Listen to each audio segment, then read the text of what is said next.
So yeah, I have to figure out what to do with my hands because I'm not holding a microphone now. So I'll probably wave them around a bit more than normal. So anyway, I think we've said I'm talking about Esther this morning. There's only 2 books in the Bible named after women, and Esther obviously talked about Ruth last week, and this one is Esther is the other one. The book of Esther is quite short. It's only 10 chapters long, so if you want to say that you've read a whole book of the Bible, it's quite a good one to do. You can give it a go later. The book is written about the time when the Jews were in exile. They were living in a foreign land. The Persian king, who was called Xerxes, wasn't happy with his queen because she disobeyed him. So he arranged for her to be banished, and his officials went looking for a new queen to replace her. There are a number of individuals picked for the king to choose from. These individuals had to have a year of beauty treatments before they even got presented to the king. That seems like a really long process from my point of view. And then he's got to choose one. So if you're one of the others that have just got to hang around for a year having beauty treatments and he doesn't choose you, I don't think that'd be great. But the king liked Esther and therefore chose her to be the queen. And we're going to watch a summary of the story now.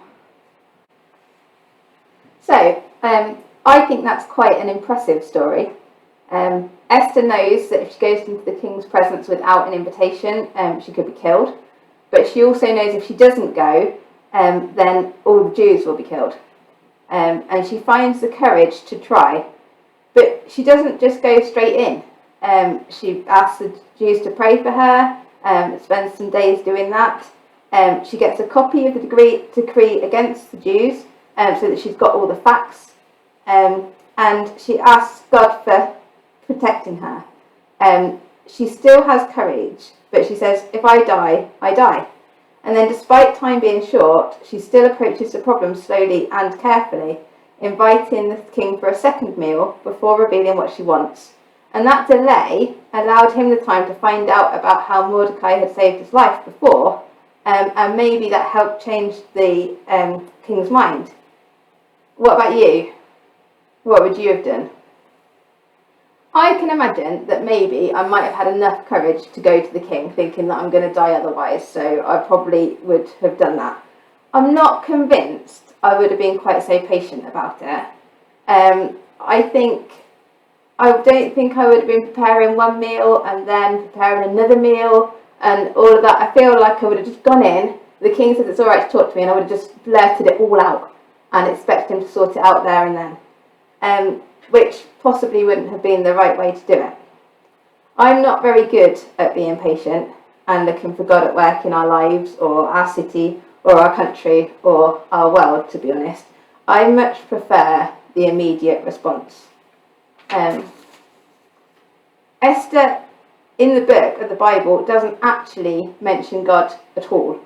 However, something I learned when reading about it for this talk, that if you understand the Hebrew which the book was originally written in, Yahweh is the Hebrew name for God, and the Y, the H, the W and the H are the Hebrew letters. They are included as acrostics during the book. So as well as the book referring to God a lot, it's also got like this actual hidden references, which I thought was quite interesting. But much like God's ways are often hidden in our lives, or our city, or our country, and throughout history. So this morning I gave you some activities to do, possibly slightly late, but they involved finding hidden pictures, as well as word searches. And I kind of thought that was a bit like finding the God hidden in the story of Esther. And there's a picture that Darren's going to put up now from a website, and I want you to guess what you think these things are. There we go. So, any ideas what you think these things are? They're scarabs. Oh, what, like beetles? Yeah. Like scarabs, maybe? What else? Shells?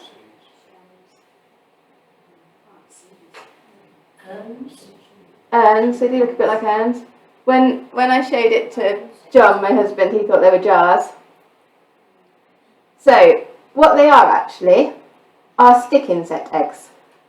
They are 3 millimeters long, most of them, and they've been photographed as part of an art project.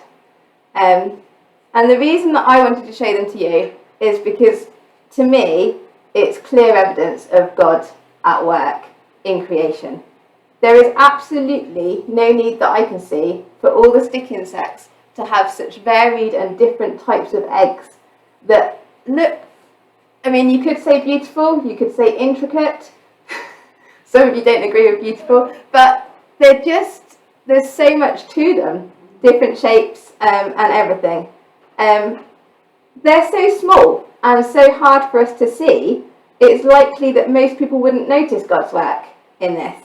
But this photographer, he's called Levon Biss, he loves to take photos of the diversity of design in nature, is what he says he does. But that, to me, highlights God. And just because we don't always see God at work doesn't mean he's not there. One thing it says in the book of Romans is that God works all things for the good of those who love him and are called according to his purpose. And this is a verse that I like to remember even when it is not easy to see God at work. When John, my husband, and I first started going out with each other, he lived in Ross-on-Wye, and I lived in Lower Gornal, which is near Dudley.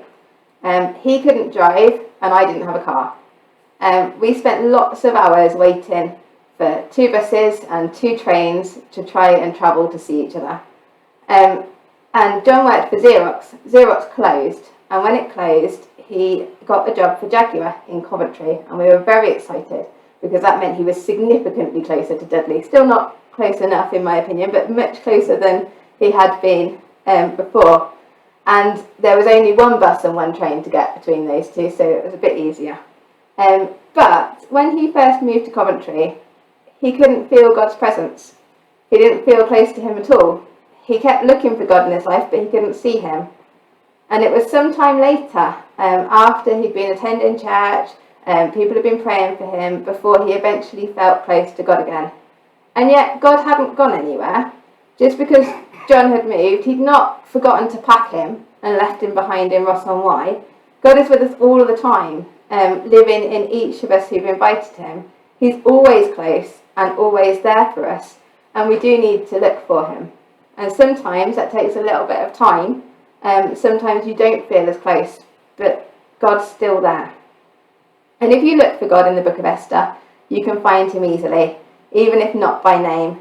The fact that Mordecai originally heard about the plot on the king's life and saved him, the fact that Esther got chosen to be queen, the fact that the king allowed her to enter his presence and welcomed her, the fact that the king believed her against Haman, which is a woman against an important man. So many times it's clear that God is at work. And this is also the case in our lives today. But how will you respond? Esther had a choice to keep quiet. And chapter 14 verse 14 says, "If you keep quiet at a time like this, deliverance and relief for the Jews will arrive from some other place, but you and your relatives will die. Who knows if perhaps you were made queen for such a time as this." So she didn't have a great choice, as it was likely she would be killed anyway, but she did have a choice. And we have a choice to look for God when he seems hidden, to recognise what he does in our life and to follow him. We have a choice to keep quiet or to tell others. We have a choice to ignore his call on our life or make time in the busyness to do what he asks. I might think that because I work in a Christian charity and I talk to you all, that I'm doing everything that God asks of me, but I'm quite sure that's not true. I have to keep making the choice to do what he wants for such a time as this. But when we do what he wants, we can know that we're not alone and he will look after us.